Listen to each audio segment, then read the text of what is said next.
Tonight on Crimefighters, the dark side of the city. I told you to stop swearing, you've continued. Yeah, right. I'm now arresting you under Section 5 of the Public Order Act, do you understand? Yeah.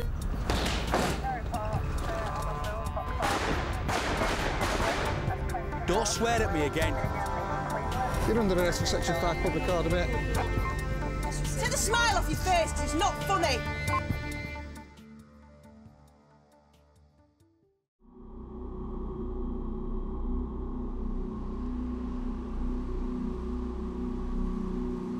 In 2002, Sheffield was among the worst 10 UK cities for street crime. Since then, street robbery has been cut by 70%, and now it's one of the safest cities to live. Part of this success is down to a team of police officers who patrol nighttime hotspots, building closer bonds with the street community. How much do you have to steal then to get your money's worth? Sheffield Community Safety Officers Jim Mumby and Mark Wortley are on night patrol in the city centre. They're looking for a known drug addict they think is responsible for 2 recent street robberies. We're looking for one male in particular. He's a white male, about 5'10". He's responsible for 2 robberies that occurred at the weekend. The descriptions are of the same male. It's occurred in the Shalesmoor area, where people that have been walking through have actually been robbed of their possessions.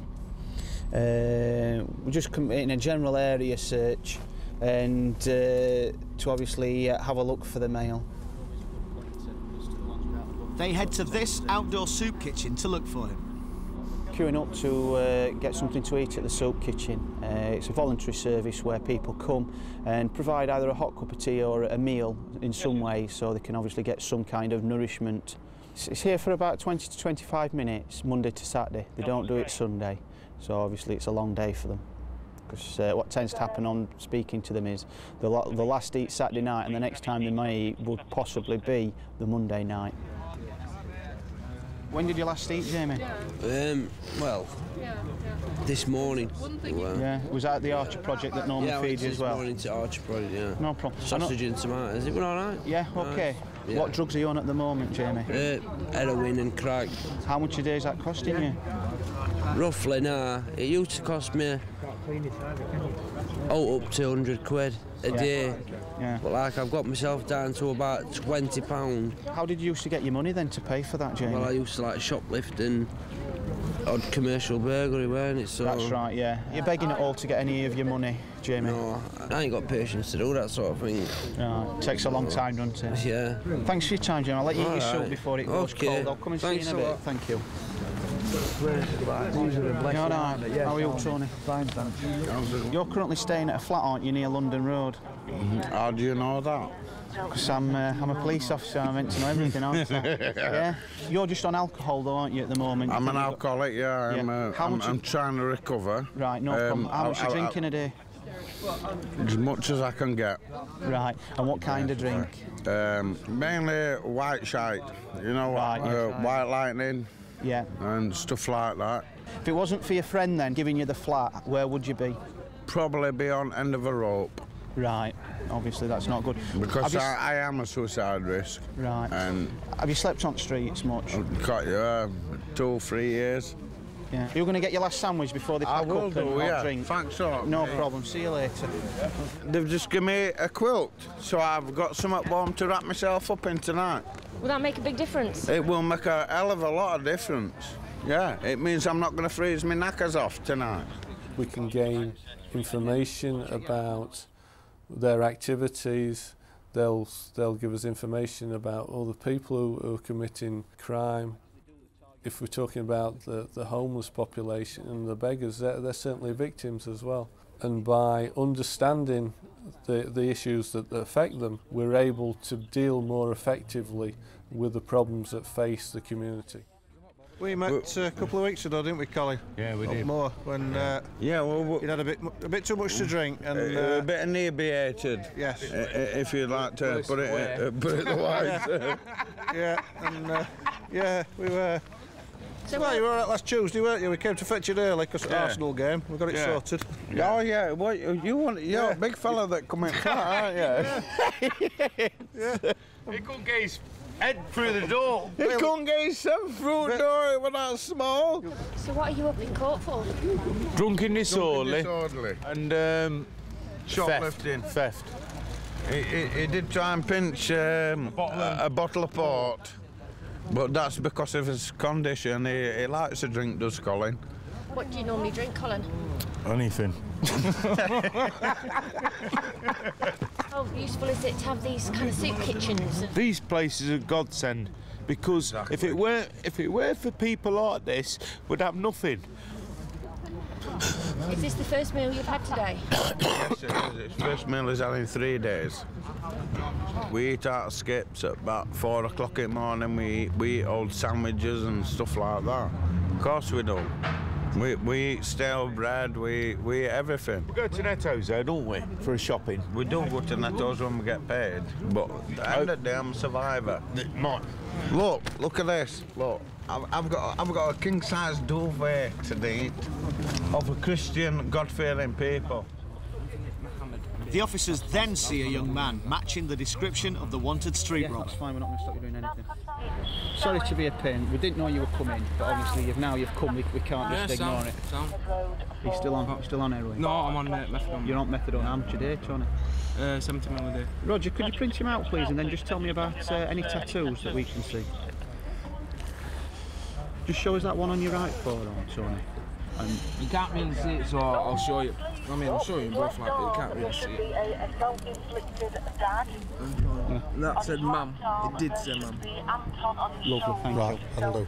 Thank you. The reason we check you out, Anthony, is there's someone doing robberies, you've come and you match description, we've just both said that, but we've got a name for him and we know it's not you now. Right. So you're not even in the frame. Yeah, I'll tell you straight. Shalesmoor lies on the edge of the city. Made up of high-rise flats and industrial buildings, it's Sheffield's unofficial red light district. Over 200 women are known to be working these streets. A lot of the residents are subjected to abuse. In worst cases, they're even subjected to assault, sometimes violent assault. Many of the prostitutes use drugs, and there are signs of that everywhere, including needles left lying about. We found that 80% or even more of the women we actually deal with are addicted to either heroin or crack cocaine.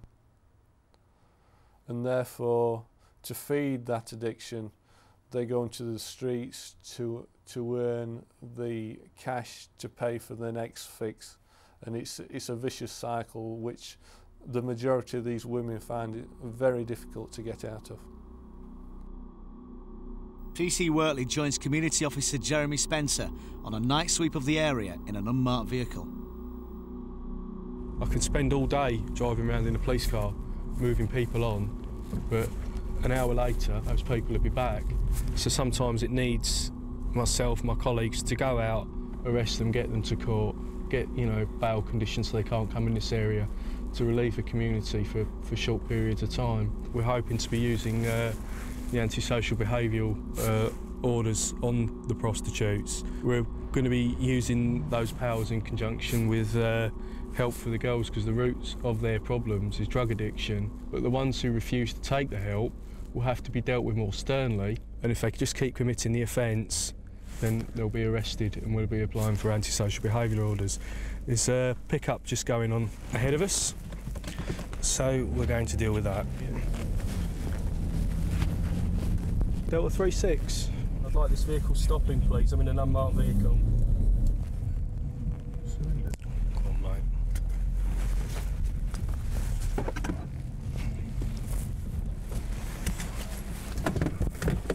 Stay there a minute, love. You've been seen around the red light area tonight, driving round earlier. Would it come as a surprise to you that she's a prostitute? Yeah. What had you discussed, negotiated? Sex for a tenner. Sex for a tenner? Oh, blow. Pardon? Low job for a tenner. Low job for a tenner, right. Must tell you at this stage that I'm arresting you for curb crawling. You don't have to say anything, but it may harm your defence if you do not mention when questioned something which will later on in court. When were you last in trouble? A while ago. Just come and sit in police car a minute, Leanne.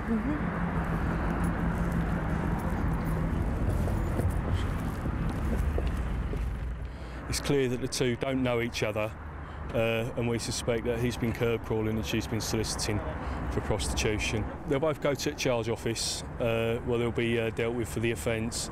This lady will be charged, and this male may be eligible for a caution. That's all dependent upon his previous convictions and whether he's in a position to confess to the offence. If he denies the offence, we'll simply charge him and send him to court. There are powers that we can use now to get the court to disqualify curb crawlers from driving. If that's the case, we'll apply for it. Would you like to speak with the solicitor at this moment in time? No? Well, what time do you have methadone? Right, 11 o'clock this morning. What's going to happen now is he's been arrested for curb crawling. He admitted that he picked the young lady up, negotiated a price for a sexual act, which obviously completes the offence of curb crawling. He's been arrested, be booked in, and be checked on our computer. Depending on what his background is, he'll be given an interview, and if the custody sergeant is willing, he may receive a verbal caution if he's got no previous convictions at all. The man receives a verbal warning, whilst the prostitute is later fined £40.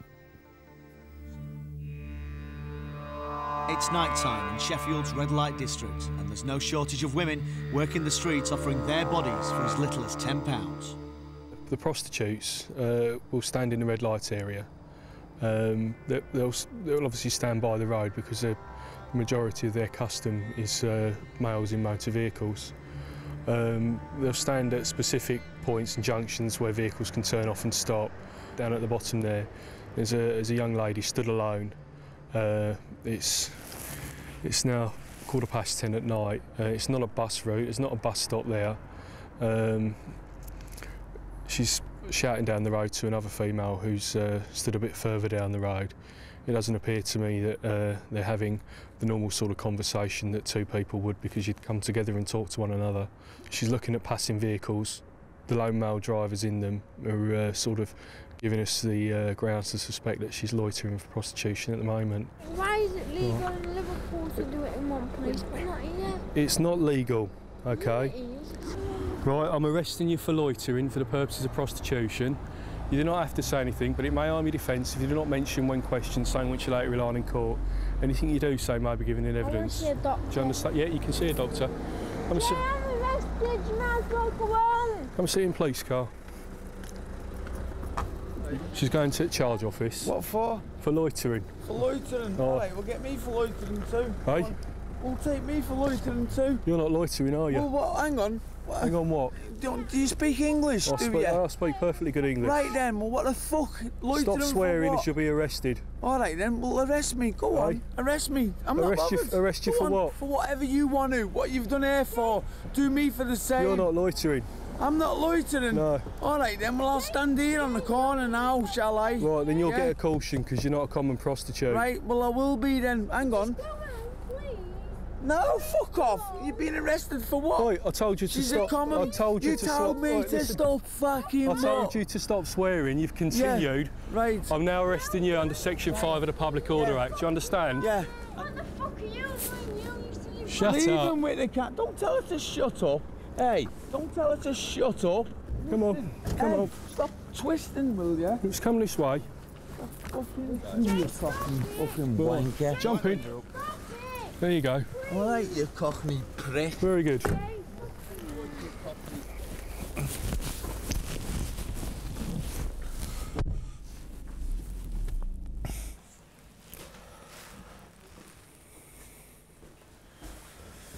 And at the moment, the female is being booked in by a custody sergeant. It will probably be that, given her antecedent history, she will be charged and either bail for court or get for court in the morning. But that depends on her antecedent history, and it also depends on how she is with the custody staff as well today. And what we do with this chap also depends on his previous history. Such things as whether he's got criminal record for similar offences. The boyfriend gets a 12-month conditional discharge for disorderly behaviour. The girl is fined £40, but within days, she's back working the streets. A key part of what we're trying to achieve is being visible to the public build up relationships with the different communities within the Sheffield city centre area. And by building up those relationships, they can build up knowledge of the different problems facing the community. Current issues include prostitution, begging, street drinking and street crime. Unless we're out there actually speaking to the public, we're not going to be aware of what their issues are. Back out on city patrol, PC Wortley has joined colleague Jim Mumby. What you been up to anyway? I'll go begging. You been begging? Yeah? I have early on, like. Yeah? You had your drugs today? Yeah. How much on a day? 2 or 3 bags a day, look. 2 or 3 bags? Yeah, 30 quid? Coming down. Yeah, is that just to keep yourself going, or, or is it to get you high? Just to keep your rattle off? How much are you earning a week from begging? Enough to feed me out and feed myself. So you're trying for 30 quid a day then, aren't you? No, not even that. 25 quid a day. 25 quid a day, no problem. But like I say, it's over that all shoplift lads in here at the end of the day, so at the end of the day, you know as well as I know, I've got an habit to feed boys. What would they rather me do? Me ask them for a spare change or go home after they've been shopping and find the house has been burgled by me, do you know what I mean? Right, chaps. Thanks I'll see you in a week, John. They currently say that they're on approximately £30 to £40 a day. Unfortunately, with the habit, you normally have to double what they say, and it could be anything up to £60 onwards that they've got to earn, obviously per day, to try and keep the habit. As John's already explained to us, it's not about keeping the habit, it's about keeping him going, and he needs £60 a day to inject to keep going, just to do the basic functions. The officers are still looking for a man wanted for street robbery. They head to this disused factory that's home to rough sleepers. It's just here. They're all derelict, and as I say, we've been in this afternoon and we've had a look round, and it's in a very sad state of repair. Unfortunately, it's the same story in every room with needles, and it's a place where we know that people are sleeping rough. As you can see, there's a needle there, half a pull cue, tomatoes, obviously someone's not keen on tomatoes. We've got condoms, we've got needles, we've got milk where someone's obviously been living. Police! We've currently got 2 people sleeping in this room here. They're not here at the moment, but as you can see, the bedding's down. There's needles, there's lighters. The hygiene is absolutely awful. As you can see, the floor's dirty. In here, they've been trying to light fires, presumably just to keep warm. You couldn't actually sit down or lay down here without having a severe risk of having pin pricks or needle pricks, or you know, there will be human excrement and the like. But it is substantially warmer than actually being on the street or in a doorway.